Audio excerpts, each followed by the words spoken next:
We are in Perth for Oz Comic Con at the Perth Convention and Exhibition Centre. And look who's joining me. It's Freddy Krueger. I'm here. Robert Englund, thank you very much for your time. I'm here with his toy.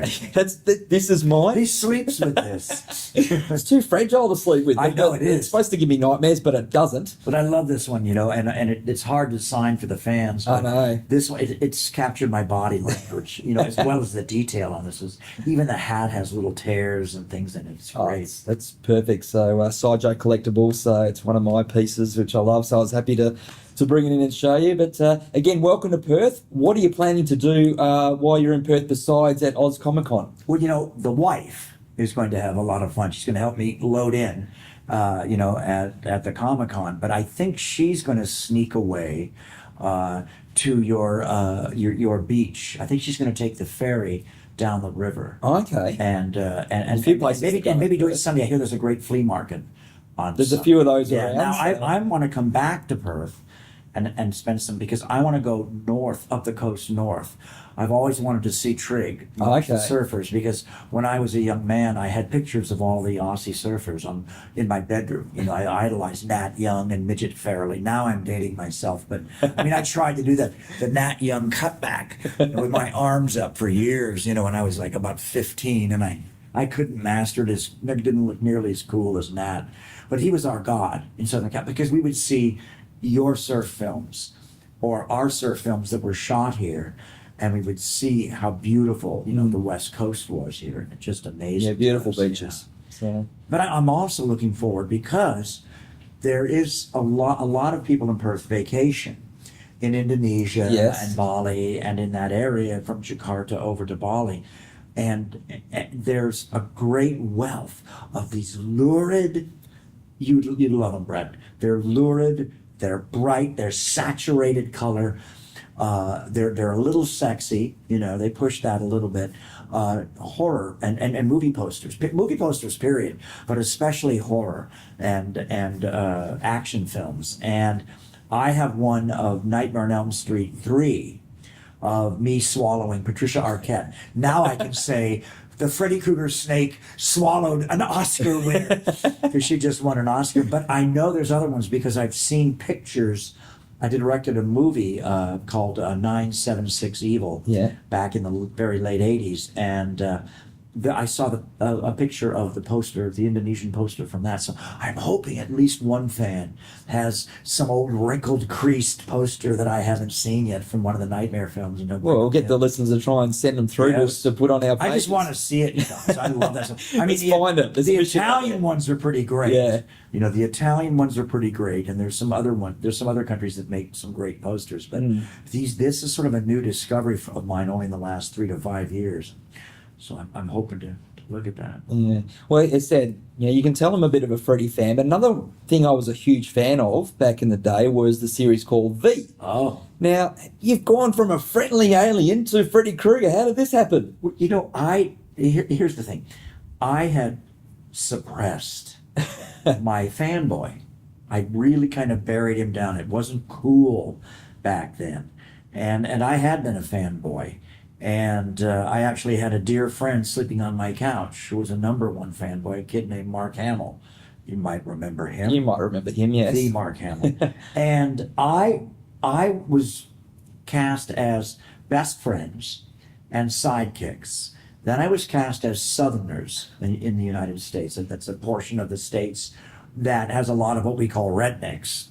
Not cowboys, it's different. It's more, there's a slang term we use in the States called white trash.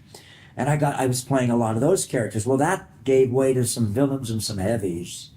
But I was known for playing Willie, the peaceful, nerdy alien who got misassigned to America by the aliens. He was supposed to be in somewhere in one of the Arab countries.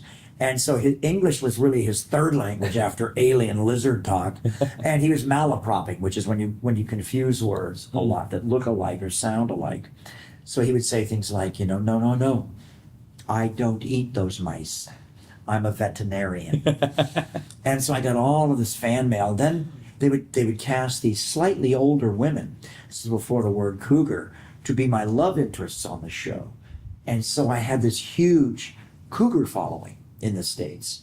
And I was getting all this fan mail from older women who, I don't know whether they wanted to sleep with me or mother me or feed me or cook for me, but it was the network didn't know what to do. So every like week on the series, they'd give me like a new kind of slightly older woman, you know, that would get it, you know, engaged with. And it was just, that was a great thing for me. And the fact of V and Freddy being at the exact same time, one being science fiction and one being horror, this opened the doors for me internationally. I went to Milan and I beat out Richard Chamberlain for The Thornbirds, starring Rachel Ward. Right, the most beautiful one in the world, one of yours. And sorry, Brian Brown. And I'm all the way to Italy, and I turn this festival down twice, and I show up in a rented Armani tuxedo with my girlfriend. She doesn't even have the right clothes. They have to give her clothes to wear. And the after party, I sat between the French Connection, Catherine Deneuve, and Dustin Hoffman, and I said, I can't believe this. And I was mobbed by the fans for Freddy, even though I was there for V, because the Jungle Drums had been beating internationally already for this down and dirty little horror movie. And in that moment of time, strangely enough, it was mostly European heavy metal fans and what we call affectionately speed metal, and that's speed like fast, not speed like the drug, just really fast metal. A lot of excellent. So that a lot of the guys in America that were fans of mine went on to be in bands like Metallica. Yeah. Yeah. Wow. When you got into, I felt watching Nightmare on Elm Street series, as the movies went on, you seemed to be having more fun playing the character. Did you get a sense of that? The fans embraced the comedy, Freddy's personality. It was always there. I mean, Freddy's cracking jokes from the get-go in part one. Yeah, he's cutting scaring the hell out of people, but he's cutting his fingers off. His tongue's coming out of a telephone. Puts Tina's face on it. Talks like Tina. Yeah, he's cracking wise from the beginning. But one of my favourites was when you cut off the guy's ear and then he couldn't hear you, and you were creeping up behind him. That's actually my favorite of all my kills. Yeah, because it's so politically incorrect. and Freddy is the politically incorrect villain, and I think that's why we never tried to make Freddy sympathetic. I think that's why a lot of people like Freddy. He was just this nihilistic punk rock, guy, and he's on a revenge motif. Freddy's bad. He's bad to the bone, but Freddy was burned alive, so he does have a right to be pissed off. When it came along to Freddy versus Jason, was that something you always wanted to do a film starring with Jason Voorhees as a character? And of course, you're in Perth with Ken to do the Freddy versus Jason. I didn't always want to do it, Brett. I'll be honest with you. Yeah. But I'll tell you the truth. That's not New Line Cinema or Hollywood being greedy or exploitative. That movie was the idea that Freddy and Jason confront each other was born the minute Nightmare on Elm Street came out and was released. I went for V to be the Grand Marshal of a parade for our holiday Thanksgiving in the state capital of California, which is Sacramento, for NBC, which is our big network in the States. I went to the Thanksgiving Day parade, and when I was there in 1984, November of 84, for that parade, I saw a biker with a full torso Yakuza tattoo of Freddy and Jason grappling. And the fanboy fantasy, the fanboy curiosity was, back then, the same as the curiosity of fanboys all the way back to the 1930s, who sat around in the Depression in American City. Hey, Spike, what do you think would happen if Frankenstein met the werewolf? And they made a movie of that. Yeah. Whoa. Hey, Brett, what do you think would happen if Batman and Superman butted heads? And there was a comic book made of that. They're making a movie of that as well. This is a traditional fanboy what-if fantasy.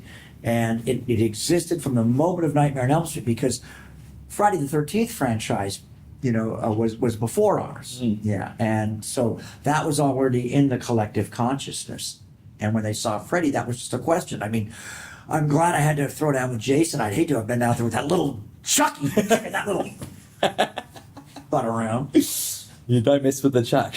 Chucky, get out of here. Little ankle biter. There's been a lot of posters with all the iconic characters. Obviously, yours with Chucky, Michael Myers, Jason Voorhees. Well, one of the great things about the Comic-Cons is the kids with the ink. Yeah, they create stuff. And ink is getting so great now. Yeah. And I signed some, and my wife always takes photos, and we put them on my website.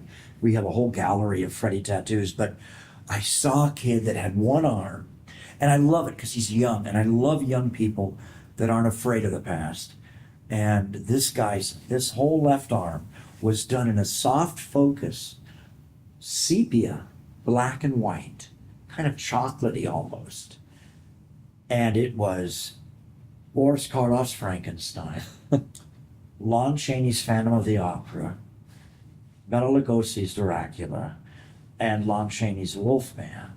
And then on this arm, it was Jason Voorhees, Freddy Krueger, Michael Myers, and Pinhead, all in Technicolor. So this sleeve was all Technicolor. Wow. And beautifully rendered. And this arm was all the old school black and white. And I just thought, go for it. If you're a fan and you like it, and do it right. But it was just so beautiful. And I've seen recently a lot of kind of anime and kind of cute. And I've seen this thing where the cultures mash up. Like DJs do now with music and sampling, and they mash that up. And I've seen Freddy Krueger Elmos from Sesame Street, and I've got one at home. Somebody sent me a phenomenal, the little minions from Despicable Me, a minion Freddy Krueger. And it's phenomenal. And the most hardcore one, because I always tease kids when they come trick-or-treating at my house for Halloween. I say, this is a holiday about monsters and horror and scary things. I don't want any princesses from Frozen asking Freddy for candy. And so one of my lines is, I yell out again, "No My Little Ponies allowed here." Well, somebody brought me a Freddy Krueger My Little Pony, and I have it in my office. It's very cool. That's brilliant. Tell us about the spin-off series, Freddy's Nightmares. I've seen all the episodes, but how did they approach you? Well, I was exhausted. Yeah. But there was two reasons I said yes to that. One was I got my DGA card. I got in the union in Hollywood to be a director. I was already directing, but I got to be a union director, and I directed 3 or 4 episodes. I'm proud of the show now in hindsight. We introduced great actors, Mariska Hargitay, who I'd starred with in a series in 1986 with Blair Underwood and Brad Pitt. We have wonderful directors on that show, Toby Hooper, great directors on that series. Lori, the girl from Tank Girl, wonderful, and Lori League of Our Own. Yeah. Lori Petty, and I had such a crush on her. I think she broke her ankle on that show. Point Break. We had terrific casts, and old school people. The original guy from Bye Bye Birdie that played Elvis You go through Presley. the cast and you find, he turned out to be We him. were lied to. Now, I don't know if you have the same situation here down under, but we were lied to. They told us that we were going to be on at 11 o'clock at night, which means you can be a little nastier, a little sexier, a little more violent. It's not like, we don't have to worry about the ratings for the kids. But in the Midwest, which we call our Bible Belt, in America, and I don't mean that mean, it's just they put us on at 6 o'clock at night. Bit early. But I got to direct, and here's the other thing. A lot of that crew was my crew from Nightmare on Elm Street Part 4 with Rennie Harlan. A really good, that was sort of the MTV. And that movie really holds up. Nightmare 4 is my favorite performance of mine as Freddy. And so that crew had been around for a while. They'd been around at least since Part 2, some from Part 1. They were all friends of mine by now. And by going from that movie into the series, all those young people made enough money to have kids, to buy a house, because you just went from one to the other. So by the end of the 40 episodes or so that we shot, all of my crew, and we were dead on our feet, working, because we'd done Nightmare on Elm Street Part 4 first. We went right into the series. But they had enough money. And then a lot of them were invited to go over and save this show that was a sort of vanity project of a lot of big producers in Hollywood, like Joel Silver and stuff, a show called Tales from the Crypt. So they all went over to that, including Kevin Yeager, who did The Crypt Keeper. He also did Chucky. He also did Sleepy Hollow. He also did me. So and a lot of my crew that had started with me back on the Nightmare on Elm Street films, so they were able to go from part 4 to Freddy's Nightmares and then on to do Tales from the Crypt. And they saved Tales from the Crypt because Tales from the Crypt, because it was a vanity project, they were going broke. They were spending all of this money per episode. And it wasn't getting really high ratings yet, and our crew went in there and showed them how to do it for half that price, and lean and mean, and so then we had Tales of the Crypt survive because of that same crew of people, really talented people, all of them, and they've all gone on to do other things. You know that I think that cameraman, pretty sure it was the cameraman from Part 4. He invented the whole new way television looks for CSI. Remember the colors of CSI, the deep focus, the color field framing, and that was all one of our cameramen. We had all of our cameramen, a lot of our directors, many of our actors, whether it's Johnny Depp, whether it's Lawrence Fishburne, Patricia Arquette, all have gone on to great things and been busy for years. And I love that our behind the camera people have done great influencing things in Hollywood. We had this great cameraman on Wes Craven's New Nightmare, and he was Cronenberg's cameraman, David Cronenberg's cameraman. So we've always had this really terrific people all the way along the line. How did you feel about the remake of Nightmare on Elm Street? Did you feel honored that someone else was? Did you feel weird that someone else was playing Freddy? Well, for me, there's only one Freddy. Brett, I felt old because not only did they remake Nightmare on Elm Street that year, they remade V. Yeah. And I felt Brett. That makes you feel old. I'm a Hollywood kid. I'm a Hollywood brat, so I understand the fact that they remake everything. It's part of the game there. I mean, I made one of my early big paydays was when I was very young, was Star is Born with Barbra Streisand, and that's the first time I ever had a big dressing room and a TV in my dressing room. I was so proud of myself.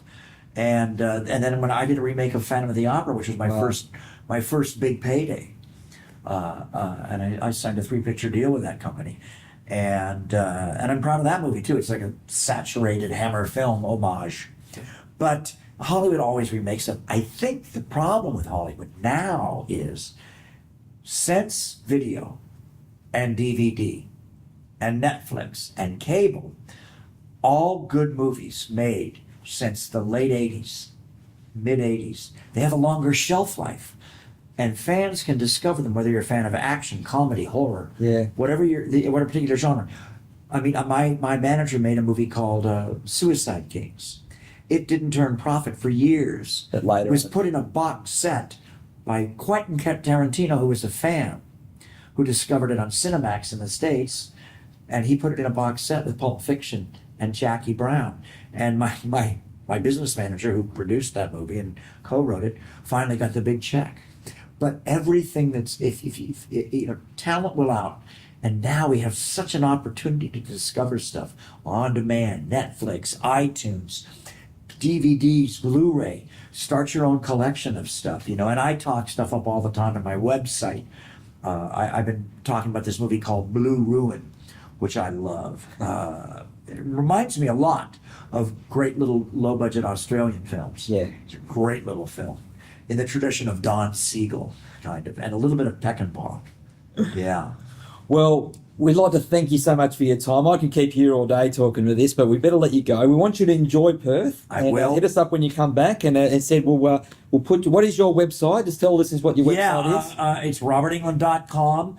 If you don't want to go to it immediately, don't worry, because I'm revamping it right now. It's going to come out great. I've got great people helping with me. And check out The Last Showing. It's my new movie out, and I'm really proud of it. Best work I've done in years. Well, we'll see you over at Oz Comic Con over the weekend at the Perth Convention and Exhibition Centre, and then next week in Adelaide. Adelaide. You'll enjoy Perth more, but don't worry, Adelaide, you'll love Freddy in the wine country. Thank you very much, sir. Thanks, Brett.